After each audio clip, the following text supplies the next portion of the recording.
న్యాయాధిపతులు 19వ అధ్యాయం. ఇశ్రాయేలీలకు రాజు లేని దినములలో లేవీయుడైన ఒకడు ఎఫ్రాయిమీల మన్యపు ఉత్తర భాగమున పరదేశిగా నివసించుచుండెను.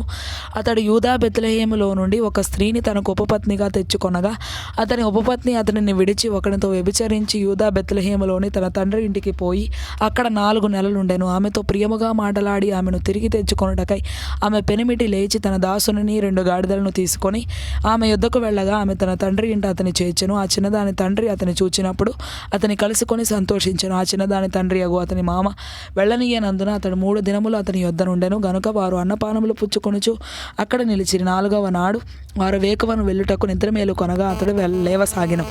అయితే ఆ చిన్నదాని తండ్రి, నీవు కొంచెం ఆహారం పుచ్చుకొని తెప్పరిల్లిన తరువాత నీ త్రోవను వెళ్ళవచ్చునని తన అల్లునితో అనగా వారిద్దరూ కూర్చుండి అన్నపానములు పుచ్చుకొండ్రి.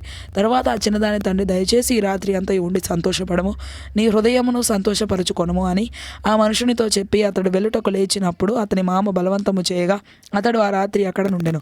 5వ దినమున అతడు వెళ్ళవలనని ఉదయమున లేచినప్పుడు ఆ చిన్నదాని తండ్రి, నీవు నీ ప్రాణము బలపరచుకొనుమని చెప్పినందున వారు ప్రొద్దు రాలు వరకు తడవు చేసి ఇద్దరు కూడి భోజనము చేసిరి. ఆ మనుషుడు తానును అతని ఉపపత్నియు అతని దాసుడును వెళ్ళలేచినప్పుడు ఆ చిన్నదాని తండ్రి అతని మామ, ఇదిగో ప్రొద్దుగుంకుటకు సమీపమాయను, నీవు దయచేసి ఈ రాత్రి ఇక్కడ ఉండము, ఇదిగో ప్రొద్దుగుంకుచున్నది, సంతోషించి ఇక్కడ రాత్రి గడుపము, రేపు నీ గుడారమునకు వెళ్ళుటకు నీవు వేకువనే లేచి నీ త్రోవను పోవచ్చునని అతనితో చెప్పినను. అతడు అక్కడ ఆ రాత్రి గడపనొల్లక లేచి వెళ్ళి యెబూసను యెరూషలేము ఎదురికి వచ్చెను. అప్పుడు జీను కట్టబడిన 2 గాడిదలను అతని ఉపపత్నియు అతనితో కూడా ఉండెను. వారు యెబూసునకు సమీపించినప్పుడు ప్రొద్దు చాలా రాలెను. గనుక అతని దాసుడు, మనము యెబూసీయులదైన ఈ పట్టణము ప్రవేశించి దానిలో ఈ రాత్రి బస చేయదము రండని తన యజమానునితో చెప్పగా అతని యజమానుడు, ఇశ్రాయేలీయులు కాని అన్యుని పట్టణము ప్రవేశింపము, గిబియా వరకు ప్రయాణము చేయదమనెను. మరియు అతడు, నీవు రమ్ము, ఈ స్థలములలో ఏదో ఒక ఊరికి సమీపించి గిబియాలోనే గాని రామాలోనే గాని ఈ రాత్రి బస చేసేదమనెను. అప్పుడు వారు సాగి వెళ్ళుచుండగా బెన్యామీనీయుల గిబియా దగ్గరనున్నప్పుడు ప్రొద్దుగ్రుంకెను. కావున వారు గిబియాలో ఆ రాత్రి గడుపుటకు అక్కడికి చేరసాగిరి. అతడు చేరి ఆ ఊరి సంత వీధిలో నుండెను. బస చేయుటకెవడను వారిని తన ఇంటికి పిలువలేదు. ఆ చోటి మనుషులు బెన్యామీనీయులు. సాయంకాలంలో ఒక ముసలివాడు పొలములోని తన పని నుండి వచ్చెను.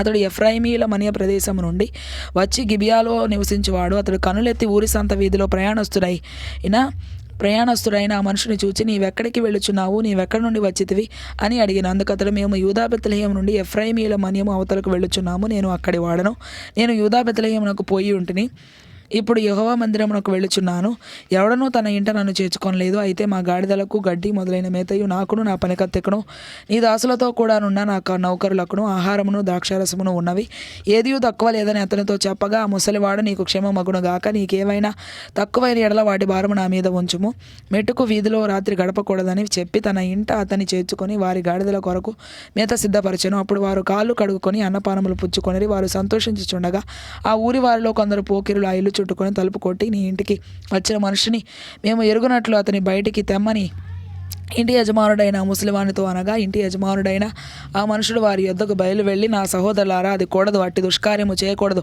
ఈ మనుషుడు నా ఇంటికి వచ్చెను గనుక మీరు ఈ వెర్రి పని చేయకూడదు. ఇదిగో కన్యక అయిన నా కుమార్తెయును ఆ మనుషుని ఉపపత్నియునున్నారు. నేను వారిని బయటికి తీసుకొని వచ్చేదను. మీరు వారిని నీచపరిచి మీ ఇష్ట ప్రకారముగా వారి ఎడల జరిగింపవచ్చును గాని ఈ మనుషుని ఎడల ఈ వెర్రి పని చేయకూడని వారితో చెప్పాను. గాని అతని మాట వినుటకు వారికి మనసు లేకపోయాను. గనుక ఆ మనుషుడు బయటనున్న వారి యొద్దకు తన ఉపపత్నిని తీసుకొని పోగా వారు ఆమెను కూడి ఉదయం వరకు ఆ రాత్రి అంతయు ఆమెను చెరుపుచుండిరి. తెల్లవారగా వారు ఆమెను విడిచి వెళ్ళిరి. ప్రాతకాలమున ఆ స్త్రీ వచ్చి వెలుగు వచ్చే వరకు తన యజమానుడున్న ఆ మనుషుని ఇంటి ద్వారమున పడి ఉండెను. ఉదయమున ఆమె యజమానుడు లేచి ఇంటి తలుపులను తీసి తన త్రోవను వెళ్ళుటకు బయలుదేరగా అతని ఉపపత్ని అయిన ఆ స్త్రీ ఇంటి ద్వారం నొద్ద పడి చేతులు గడప మీద చాపి ఉండెను.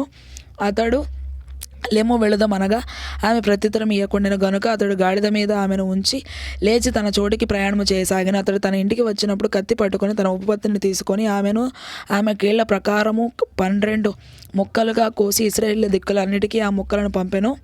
అప్పుడు దాన్ని చూసిన వారందరూ, ఇశ్రాయేలీయులు ఐగుప్తు దేశంలో నుండి వచ్చిన దినం మొదలుకొని నేటి వరకు ఇలాంటి పని జరుగుటైనను వినబడుటైనను లేదు. మీరు ఇది మనసుకు తెచ్చుకొని దీనిని బట్టి ఆలోచన చేసి దీనిని గూర్చి మాట్లాడడని ఒకరితోనొకరు చెప్పుకొనిరి.